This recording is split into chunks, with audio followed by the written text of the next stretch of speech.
Bienvenue à Pause le podcast, en direct de la station Afrique, dans le cadre des JO Paris 2024, nouveau format. C'est un moyen pour nous, en partenariat avec Maya Week et Station Afrique, la fan zone célèbre la culture africaine et afro-caribéenne, une aubaine pour découvrir et redécouvrir des Africains et afro-descendants qui sont les meilleurs dans leurs industries. On les a rencontrés pour vous. On y va. Ici Sharma Touba, main dans la main avec Maya Week. Nous avons aujourd'hui Niki de Maya Week avec nous. Bonjour Niki. Salut Char. Et le meilleur pour la fin, non pas que... Le siège central aujourd'hui est très particulier. C'est un siège central qui regorge de trophées impressionnants. Championne d'Afrique de judo à multiples reprises et une olympienne. C'est la première pour nous, Asma Nyang. Bonjour Asma. Bonjour mesdames. Comment vas-tu? Ouais, je suis bien là avec vous deux. Ça va, J'ai la bonne, confortable. je suis bien. Tu as la Je bonne me place? sens en sécurité. Écoute Asma, ça nous fait super plaisir de t'avoir aujourd'hui pour ces 20 minutes au JO. Tu es maintenant en post-carrière de judoka. Ceci étant dit, tu restes dans l'industrie. Tu prépares même des athlètes de haut niveau aux Jeux Olympiques de Paris 2024.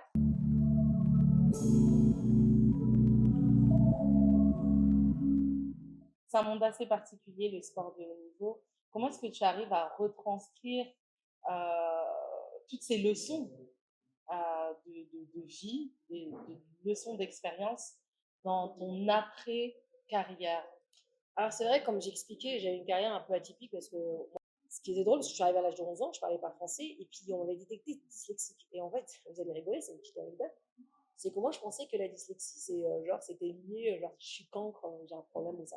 Et c'est-à-dire qu'il fallait que je lise pour plus être dyslexique. Alors que ça, c'est des gènes, ça vient des gènes. C'est peut-être que mon grand-père, ça n'a rien à voir, c'est des effets, ça n'a rien à voir. Et donc, je me suis mis à lire pour plus être dyslexique. Alors que ça ne change rien, je suis toujours, c'est comme ça. Et après, je suis partie faire des recherches, j'ai vu qu'il y avait des pointures dyslexiques, genre comme Einstein, genre Martin Luther King, il y avait genre des pointures qui étaient dyslexiques. Je suis Non, relativement. Je suis dans la cour des bons. Si eux, ils ont réussi, je suis bien. Moi, il faut savoir que j'ai commencé le judo à 20 ans, j'ai une carrière de 10 ans chez Sapeurs-Pompiers Paris, j'étais militaire pendant 10 ans. Donc en fait, je suis arrivée à 29 ans et j'ai décidé à 29 ans de faire vraiment pleinement du haut niveau. Donc j'étais déjà mature parce que je suis sortie de l'armée, enfin, je suis partie après au Maroc, c'est pour ça que faut acheter le livre, si vous voulez savoir. Promo, autopromo, qui vient de sortir en juin. Faut lire. Et donc, non, En c'est anticipation. Anticipation, non, mais c'est juste. On est là pour ça aussi. Voilà, On est là pour ça. c'était juste au moins pour expliquer que il y a ce parcours qui est vraiment voilà riche, qui est hors sentier battu complètement. Alors, moi, je sors par exemple de CAPBP pas pro cuisine, je sors de la cuisine. De la cuisine, je suis partie chez les pompiers. Des pompiers, enfin, je fais coach sportif. Et puis après, bah, je suis partie combattre pour le Maroc. Et puis voilà, et ça m'a pas empêché d'être dans le top 4 mondial. Donc en fait, il n'y a pas de route tracée. Des fois, on peut avoir des routes complètement. Et chaque route qu'on prend, elle nous aide. Hein. Moi, je dis toujours dans le livre, la citation, j'ai coupé beaucoup d'oignons pour faire les jeux. Et donc, ça n'a rien à voir entre couper les oignons et faire les jeux. Mais ça m'a appris peut-être la discipline, le travail, la rigueur. Voilà. On peut faire, des fois, on est des fois pressé à faire des choses, mais en fait, on peut tellement faire des choses tellement éloignées. Mais c'est ce truc-là éloigné qui va vous aider à votre objectif et vos rêves. Et ça, vraiment, je l'ai acquis. Tout ça, en fait, tout ce que j'ai pu acquérir dans toutes les formations, toutes les études que j'ai faites et mon expérience pour mieux accompagner. Comment ça se passe pour toi? Bah, ça se passe bien déjà. Très très bien, je suis très très passionnée de ce que je fais. J'ai poussé Olympienne Rio Tokyo avec un peu un parcours un peu voilà, atypique et je pensais être la plus ancienne athlète à Paris. Je partais vraiment pour faire une troisième olympienne. Et puis finalement, je ne sais pas, le destin a fait les choses. Hein, lorsque j'ai terminé d'écrire mon livre, ben voilà, il y a 3 mois, voilà, j'ai décidé de décrocher. Puis finalement, j'ai toujours été dans le double projet, donc ça va de soi en fait la transmission. Après, moi je suis toujours dans les ressources mentales, tout l'univers de la préparation mentale, de la psychologie, des neurosciences. Comment un être humain peut tout simplement déployer son plein potentiel. Et aujourd'hui, voilà, j'ai des athlètes dans leur terrain de jeu, plusieurs sports différents. Tout le monde est prêt pareil, on va dire physiquement. Maintenant, c'est est-ce que le mental, tout le monde va avoir le flow le jour J. Quand on dit le flow, c'est ici, maintenant, ce moment. Donc, moi, j'aide un petit peu dans ça, en fait, que l'athlète réussisse à trouver vraiment son énergie le jour J et puis que son stress soit positif.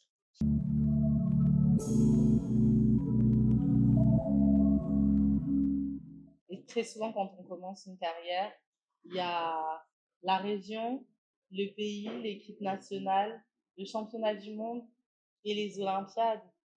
Et dans quel état d'esprit on est quand on se prépare à une Olympiade? Les sports olympiques, ils brillent une fois tous les 4 ans, finalement.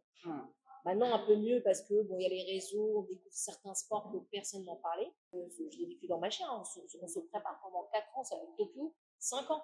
C'est-à-dire que pour être prêt le jour J, un jour. Donc 4 ans de préparation intense, avec plus de 22 heures d'entraînement par semaine, avec des compétitions entre, des grands prix, des grands chelems et à outrance. Et tout ça pour être prêt une seule journée. Voilà, 5 combats. L'athlétisme, c'est quelques secondes. Aussi, vous imaginez les 100 mètres. Pour ceux qui voilà, essayent de comprendre les athlètes, à quel point la pression peut être très haute. Parce que ce jour-là, on aimerait que les planètes soient alignées et que nous, on se sent bien ce jour-là, on est dans le flow. Après, j'ai posé la question à un athlète que j'accompagne, je lui dis, tu es où? Parce qu'il stressait beaucoup, il se posait beaucoup de questions, et il a oublié le plaisir, et je lui dis, là, tu es à quel endroit? On est au village. Et je lui dis, mais il me dit, je suis au village. Je lui dis, mais t'es où? Il me dit, les Jeux olympiques. Je lui dis, redis-moi le mot. Il me dit, jeux. Je dis, vas-y, là, tu vas prendre. Et en fait, juste faire un focus que c'est des jeux. Et si tu sors du mot jeu, tu ne fais rien. Et ça, je le dis parce que moi, je suis passée à côté, voilà, je suis passée à côté de Paris pour ça. Et c'est pour ça qu'aujourd'hui, j'arrive à l'expliquer, parce que je l'ai senti. Il y a toujours un outsider quelque part qui fait quelque chose de dingue, qui est toujours dans un podium. Pourquoi? Parce que ce jour-là, il était en train de jouer. Et tellement qu'il était en train de jouer, qu'il était en train de faire les choses bien parce qu'il jouait. Alors que là, si tu es happé par le stress, qu'est-ce qu'il fait? Il te happe, tu as envie de t'enfuir. Ça te tétanise. Complètement. Donc, c'est pour ça qu'on le rappelle juste d'être pragmatique. Je suis où? Les Jeux Olympiques. Ah, les Jeux. Ah, j'ai envie de jouer. Profiter de ce moment-là. Et puis, comme je leur dis souvent, c'est juste au moins de repartir avec des souvenirs, voilà, qui est médaille ou pas. Au moins de ramasser quelque chose pendant ce voyage. Bon mindset. Voilà. Et parmi ceux que tu accompagnes, là, à quelques jours de la cérémonie d'ouverture, à part le stress, qu'est-ce que tu peux remarquer comme état d'âme? Alors, il y a plusieurs athlètes que j'accompagne. Il y en a qui sont proches, sur le papier, on peut dire qu'ils sont médaillables. Et certains qui sont outsiders. J'ai remarqué, finalement, les outsiders profitent plus du moment parce qu'ils n'ont pas cette pression de faire. Donc, ils y vont comme des outsiders, on verra, et puis ils sont dedans. Sauf que ceux qui sont proches de la médaille, ils ont déjà des palmarès. Je vais donner un exemple.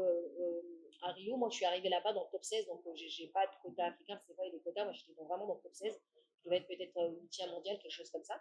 Et lorsque je suis arrivée, tout le monde disait Asma peut être médaillable.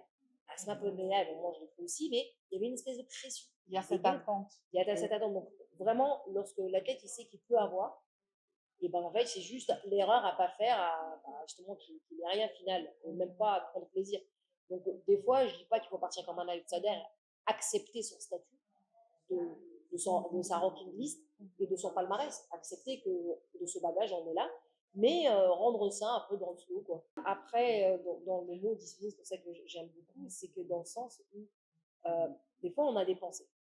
Des fois, on a des pensées et on veut exécuter certaines choses. Mais ces pensées-là, en fait, la problématique qui se passe, c'est qu'on ne les met pas en action. L'être humain ne comprend que par l'action de certaines choses. On peut penser, on peut rester ici, par exemple, et refaire le monde et en parler. Et si, par exemple, on ne met pas en action ces choses-là, elles deviennent que verbes, phrases, et puis elles s'envolent. Et puis voilà, impalpables. Par contre, ça peut être aussi le contraire. C'est-à-dire qu'on peut ne pas avoir les pensées, mais juste, je les ai pas, cette énergie, cette pensée-là, mais je peux mettre en action. Et cette action que je mène, moi, je sais que j'étais partie plutôt comme ça. Je pense que cette carrière que j'ai pris un peu à bras-le-corps comme ça, c'est que je n'avais pas forcément la philosophie de penser comme ça, j'ai juste fait les choses. Et en faisant les choses, que les pensées positives reviennent. Donc, des fois, on a besoin d'idées pour faire, mais en fait, des fois, juste de bouger, d'être dans le mouvement. L'être humain, il faut qu'il soit dans le mouvement. Et par rapport à toi-même, pourquoi justement cette volonté-là de passation? Parce que ça aurait pu être, il y a des sportifs qui sont justement, qui ont des carrières assez concentrées, assez intenses, Et surtout sur la note sur laquelle tu as terminé, ça aurait pu être, j'ai plus du tout envie de ça en fait. C'est ça. Est-ce que tu I'm as toujours done. voulu accompagner? Alors c'est vrai que ben, j'ai l'impression que depuis très jeune, je m'étais posé la question, et c'est pour ça que c'est tellement important de pouvoir se poser la question de ce qu'on aime faire. Et moi, c'est vrai que je sais que c'était une mission de vie parce qu'au final, je me vois encore toutes ces années chez les pompiers, j'étais dans l'accompagnement au final. On pense feu, physique, mais aussi, on parle plus. Je pense que j'ai passé toutes ces années-là plutôt à accompagner vraiment les victimes plus qu'autre chose. Donc il y avait un côté très psy d'accompagnement. Donc j'avais ça en moi. Je sais pas, j'ai toujours aimé ça. Et après, je me suis toujours intéressée à ce secteur. Donc mes copines m'appelaient Asma la psy. Enfin, voilà, j'avais ce surnom depuis longtemps. Donc j'ai beaucoup lu. Et c'est pour ça que l'ouvrage que j'ai écrit est beaucoup poussé sur ça. Je pense que dans mon ouvrage, vous pouvez trouver 100 livres, 100 films, 100 docus. C'est savoir qui m'a vraiment fait ce que je suis en fait aujourd'hui et que j'arrive à réussir. Parce que quand on a ce savoir-là, en fait, on peut être libre de plein de choses. On a une pensée critique. Et puis même les athlètes souvent, des fois, je les pousse à avoir ce savoir-là. Parce que corps-esprit, on n'est pas que matière, on n'est pas que là, un corps, vas-y, cours et tais-toi. Non, puis souvent, les athlètes sont intelligents parce que déjà, les athlètes, il faut savoir, ça c'est vraiment une note pour les gens qui ont des préjugés avec les athlètes. Mais pour être athlète de niveau, il faut forcément être très, très, très smart. Pourquoi? Parce que la définition de l'intelligence jusqu'à aujourd'hui, on sait que c'est s'adapter. Un athlète, il est capable de s'adapter à des émotions incroyables. C'est-à-dire que autant aux gens, à ses voyages, à son humeur, à l'échec, et c'est pour ça que souvent les chefs d'entreprise sont un peu fascinés par les athlètes parce qu'il peut s'entraîner mais se faire mal physiquement, mentalement, et finalement pas faire et perdre.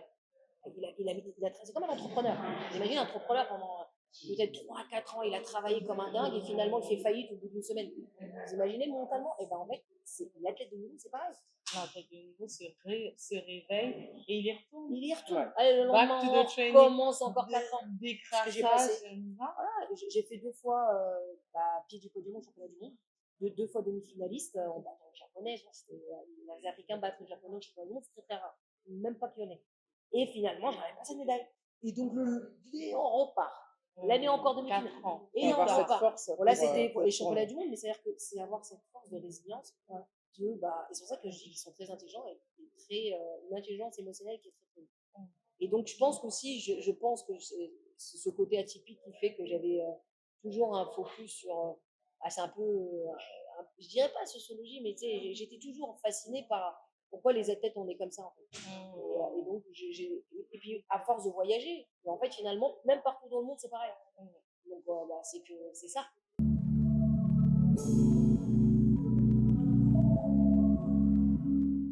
Quelle est ta vision du sport africain? Alors, ma vision du sport africain, pour moi, le sport africain, déjà, je vois tout de suite 54 pays, population de 65% moins de 25 ans. Donc, déjà, il y a un vivier, un potentiel humain extraordinaire. Maintenant, je suis certaine que si on se focus sur la formation, souvent on délocalise les athlètes. Alors, moi, je le vois dans le judo, j'étais un petit peu contre. Même il y a des choses positives. Le fait que les athlètes, des fois, beaucoup partent à l'étranger et le fait qu'ils y restent, qu'est-ce qui se passe? L'IGF, ils ont pris tous les meilleurs Africains, donc pas mal, pour les mettre dans un centre à Budapest. Déjà, ils étaient très malheureux, ils n'étaient pas très bien là-bas. Et en plus de ça, c'est que le petit Sénégalais, le petit Camerounais, peu importe, le petit Marocain, Algérien, pour eux, réussir, c'est loin. C'est-à-dire qu'il faut partir en Occident. Sinon, nous, ici, on ne peut pas réussir. Donc, aux finalités, rêve à Occident là-bas. On ne peut pas rêver ici. Et donc, au lieu qu'il y a un centre là-bas à Budapest, non, on l'a fait ici. On l'a fait on a formé des locaux. On a formé tout ce qu'il faut pour pas que ces athlètes puissent rêver. Souvent, on pose la question sur, tout le monde connaît Francis Ngannou, voilà. Et une fois, j'étais au Cameroun et il y avait des petits jeunes qui me disaient, nous aussi, on veut faire comme lui, traverser tout ça, mais vraiment, clairement, et déjà, Ngannou, il n'y en a qu'un qui a pu faire ça, et il y en a combien qui font comme lui et au risque de leur vie. Il a quand même traversé 6 fois. Et donc, on peut rêver comme lui parce qu'il est arrivé, il a quand même le côté sportif, mais de sa traversée, pour partir là-bas, En fait, je souhaite vraiment de ce que j'ai de plus cher, qu'il n'y ait plus un Africain qui puisse rêver loin, qui puisse rêver africain. Et là, vraiment, j'aimerais bien un jour, j'ai tiré ma révérence un jour et que je pense que vraiment l'Africain, il se dit, bon, je suis chez moi, j'ai pas besoin d'aller ailleurs. Et j'ai tout ce qu'il faut pour réussir. Dès lors qu'on est quand même en train de rêver ailleurs et machin, s'il n'y a pas ça, c'est que ça n'a pas marché. C'est super riche. Ouais, ils me rendent dingue là-bas, franchement. Ils me détestent, ma fille. Des petites Oh, balles je perdues. suis pas bien avec eux. En fait, c'est pas que je suis pas bien avec eux. C'est que je me suis beaucoup battue pour les athlètes. Moi, c'est pas normal qu'il y ait des athlètes qui sont analphabètes. Moi, j'ai des filles, des 48, tout ça, elles savent pas lire et écrire. C'est impossible pour moi. Donc, dès lors que c'est ça, moi, je peux pas. Et donc, j'en rentre dedans. Tous les jours, je fais des trucs. Pourquoi il n'y a pas de double projet? Si elle n'est pas qualifiée. Et donc, ils savent pas. C'est extrêmement important d'avoir ce partage-là, tu vois. Parce que toi, tu vois tout ça de l'intérieur. C'est la génération de demain, c'est le futur. Et à leur tour, ils auront aussi une responsabilité. Merci. Et tu vois, étymologie, responsabilité, répondre aux deux. J'ai l'impression que je devais répondre de quelque chose. Je ne pouvais pas fermer les yeux. Donc, en fait, étymologie, c'est ça, c'est répondre de quelque chose. Donc, j'ai sur mes épaules, je dois répondre de quelque chose à la fin de ma carrière. C'est pas genre, c'est fini. Et il y a très peu d'athlètes finalement qui mettent la main à la pâte là-dessus. Et ça, j'ai envie déjà pousser plus les athlètes à dire, déjà de la diaspora, c'est très important. Il faut changer un système, mettre une jeunesse. Aujourd'hui, en fait, j'ai l'impression que c'est même pas une question d'argent. Et c'est ça. On a l'impression. C'est une question de potentiel humain et de comment travailler ensemble. C'est des choses évidentes, on ne sait pas faire. Et puis des fois, on aime bien prendre des gens de l'extérieur. J'aime le partage. Moi, j'ai toujours eu un entraîneur ou français ou roumain, ou tout sauf marocain. C'est pas ça qui me dérange. Un roumain, il peut m'apporter des choses extraordinaires. Un japonais peut pas. Mais en fait, si nous, on ne forme pas des entraîneurs chez nous, ils viennent, ils donnent un poisson, ils apprennent pas à pêcher, parce qu'il reste 2-3 ans, ils se battent. On fait quoi? On reste comme ça jusqu'à quelle année? Et voilà. Et puis aussi pour que l'athlète puisse aussi se visualiser qu'il peut être entraîneur. S'il s'identifie à un Roumain qui se bat, finalement, moi, je peux pas être entraîneur. Donc, ça passe par là. Et on est sur le partage, on va prendre les richesses des autres pays, le savoir-faire. Déjà, les Japonais viennent chez nous, comme ils font ici. C'est un échange, comme ils font bien aussi sûr, en Europe. bien sûr, bien Par sûr. contre, à un moment donné, à outrance, de voir que tous les sports, c'est des gens de l'extérieur qui restent 2-3 ans, ils partent. Et finalement, il n'y a pas eu ça, c'est quelque chose qui est vraiment. En termes d'encadrement, tu veux dire, ce serait extrêmement important. Locaux. De pousser sur la formation, former des entraîneurs. Les athlètes qui terminent, tout le monde a une formation pour qu'ils reprennent le bateau. Et que ça marche comme ça dans tous les sports. Allez, que ça soit au Sénégal, au Maroc. Et voilà, et on fonctionne comme ça, comme certains pays africains, attention, qui le font déjà. Et certains pays qui ne vont pas chercher les ressources extérieures. Ouais. Après, c'est vrai que des fois, on aime bien parler de l'Afrique, et ça, c'est très, très occidental. On aime bien parler de l'Afrique comme c'est un pays. Allez, 54 pays, ça part de l'Algérie jusqu'à l'Afrique du Sud, et tous les pays sont différents entre la francophone, anglophone, francophone, par rapport à l'environnement, par rapport, il y a tellement de diversité. Et quand on dit Afrique, on dirait qu'on parle d'un pays à chaque fois. À chaque fois que je suis dans les maisons, voilà, tu parles de 54 États. 54 États. Vraiment. Oui, l'Afrique, vous faites comment l'Afrique? C'est comme si l'Europe, c'est grand. Ouais. Et ben là, on ne peut pas limiter l'Afrique. Hein. Et donc souvent, ça des contextes sociopolitiques complètement différents. Donc il y a plusieurs débats en fait. Dans l'Afrique, il y a plusieurs déjà. Dans l'Afrique, il y a plusieurs trucs. Tout à fait. Donc voilà. Bon, en tout cas, voilà, mon cœur, il sera toujours pour contribuer au continent. Forcément, je l'ai aussi représenté 2 fois au jeu. Et encore une fois, quand on a parlé de responsabilité, je pense que ça fait partie de ça aussi. Voilà.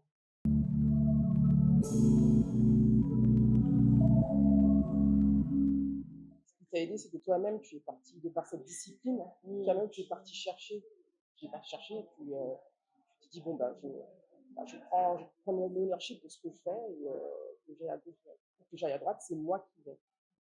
D'ailleurs, mon livre, je l'ai appelé à bras le corps, c'est ça, c'est ce truc-là, c'est d'y aller à bras le corps. Et c'est le mot que j'aime le plus, c'est le mot discipline. Parce qu'en fait, on nous vend d'une manière très dure, militarisée, discipline, réticent, alors qu'en fait, ma définition à moi, ma définition de la discipline, c'est le full of love. C'est-à-dire à quel point je m'aime. C'est-à-dire qu'à chaque fois que je suis disciplinée, c'est que je m'envoie beaucoup d'amour. Parce que lorsqu'on est discipliné, on fait des choses pour soi. Et forcément, par exemple, je donne un exemple sur l'hygiène de vie, sur pas être sédentaire, c'est des détails tout simples. Et bah, le fait que je sois disciplinée, que je fais les choses, que je donne rendez-vous avec moi-même sur quelque chose, c'est-à-dire que je m'envoie du full of love. C'est-à-dire qu'à force de ce full of love, et bah, finalement, j'ai confiance en moi. Et c'est comme ça que, en fait, la confiance, elle vient, elle n'est pas innée. C'est par la discipline. Pour ça. Donc moi, vraiment, ma définition à moi de la discipline, c'est apporter beaucoup d'amour. Donc, et le fait de le voir comme ça change un peu le mindset. Le mindset. Ça nettoie vraiment cette négativité. Oui, on dit, ah, c'est pour moi, je le fais. Ah, tiens, je mange bien, c'est pour moi que je le fais. Tiens, je fais du sport, c'est pour moi que je le fais. J'ai envie de me faire un truc et, je sais pas, entrepreneur, je vais faire les choses bien. Ah, c'est pour moi que je le fais.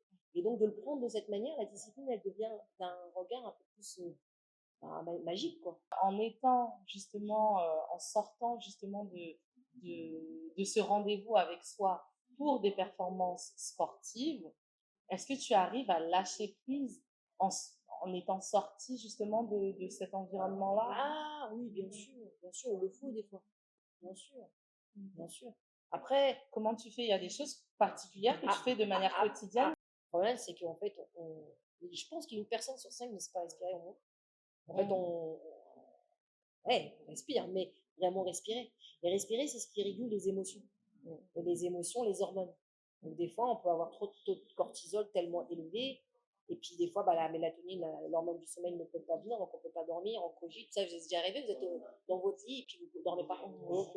Forcément, vous avez peut-être un taux de cortisol très élevé, la mélatonine, elle ne vient pas. C'est parce que normalement, quand vous cogitez, le corps humain, il veut marcher. Il veut rentrer en action. Il veut partir en action. Et lui, il dit qu'est-ce qu'elle fait. Et donc, lui, il veut bouger. Et là, ça cogite. Alors, il dit, je dors pas, je me mets en veille parce qu'il vous protège. Parce que pour lui, si vous avez des pensées, il dit, il faut elle fait quoi? Son cœur, il va battre. Il a envie de vous protéger. Et donc, lui, il dit, je la laisse pas dormir, on sait jamais. Donc, il réduit la mélatonine pour pas vous mettre au sommeil, pour pas que vous soyez en danger. Le corps humain, il est fascinant, incroyable. Sauf que si vous le mettez ici, il dit, ah, c'est bon, allez, tranquille. Il se passe rien là-haut. Il n'y a rien. Je vais la laisser dormir, je vais monter sa mélatonine. Et là, tu dors. Je trouve que c'est le truc gratuit.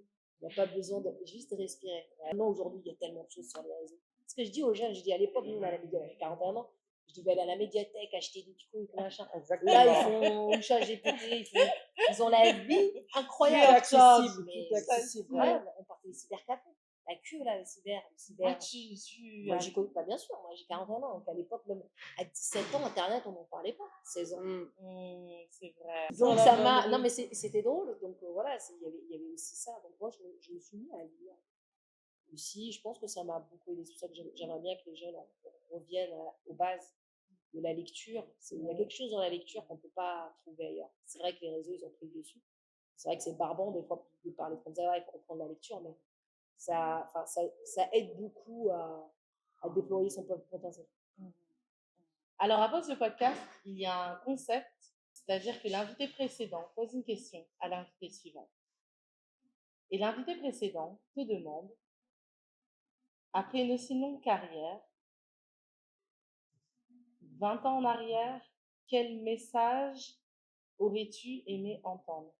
Cette phrase, en fait, elle me fait penser à une citation qui est très drôle, c'est si les jeunes savaient, si les vieux pouvaient. Mais je lui dirais, t'inquiète pas, ça va bien se passer.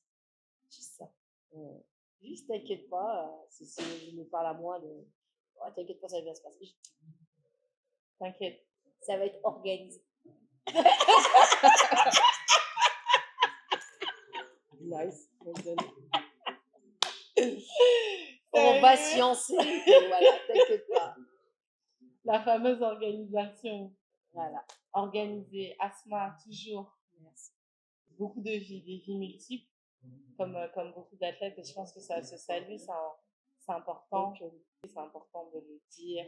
Écrivaine maintenant, et j'ai tellement hâte qu'on puisse se revoir dans 20 ans pour nous dire ce que tu aurais aimé te dire aujourd'hui à 41. Et j'en suis sûre que ce sera clairement un rendez-vous à prendre. En attendant, procurez-vous le livre. Oui, à bras le corps. En attendant, à bras le corps. Oui, édition Face Cachée. Édition Face Cachée.